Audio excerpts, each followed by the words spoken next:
El presidente Obama extendió por un año más el embargo comercial contra Cuba, según informes de la Casa Blanca, renovando así la ley que prohíbe a las empresas estadounidenses hacer negocios con la isla. Yes, America has renewed its trade embargo with Cuba. That's a big deal, and yet that was the only clip we could find reporting it, because apparently Spanish-speaking people are the only ones who give whatever the Spanish for two shits is. I'm guessing it's dos equis. Now first, and I'll admit this, I had no idea the Cuban embargo had to be renewed once a year. I just assumed it was like an Amazon Prime trial. You sign up once and it simply rolls on without you even noticing. But apparently one of the components of the embargo is the Trading with the Enemy Act, which requires that the president must annually sign a piece of paper saying that its continuation for 1 year is in the national interest, which is a strangely routine way to go about renewing legislation which in Cuba is deeply controversial.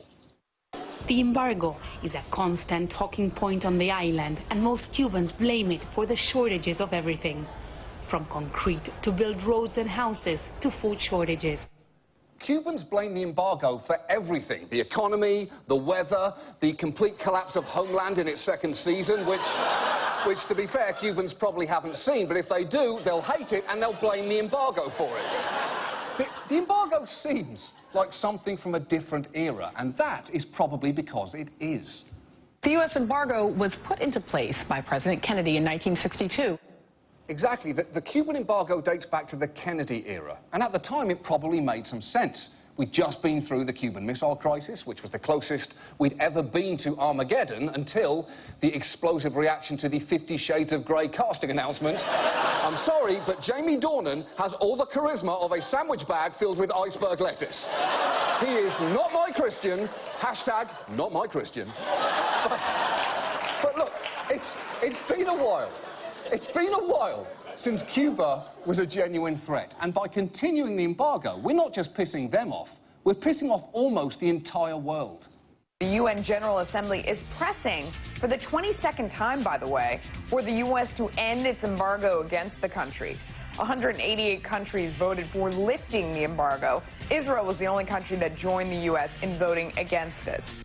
Oh yes, the US and Israel together alone again.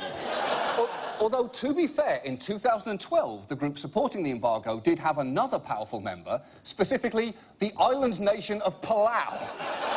What a coalition! America, Israel and Palau.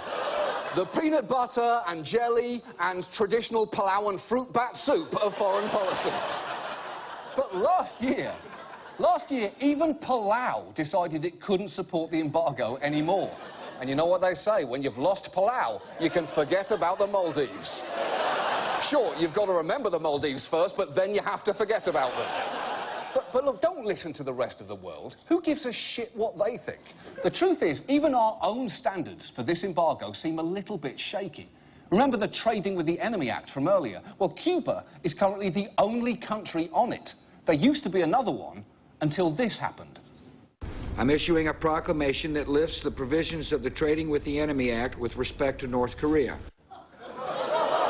Not even North Korea is on that list anymore. And look, a list of enemies without them is like a list of cycloptic clawed penises without the 2012 Olympic mascots. It's meaningless. Your list is incomplete. Which is not to say that the Cuban government is a good regime. Look, in Freedom House's most recent report, Cuba got a repression score of 6.5 out of 7, which does sound embargo-worthy, were it not for the fact that many of our biggest trading partners have similar scores. China also got a 6.5, and Saudi Arabia got a full 7. And do you know how hard it is to get a perfect score? They'll dock you a full point just for hooking up jumper cables to the wrong testicle. But we're happy to overlook those scores. We do it all the time. Because if we only traded with countries with perfect human rights records, our only imports would be maple syrup and Smurfs.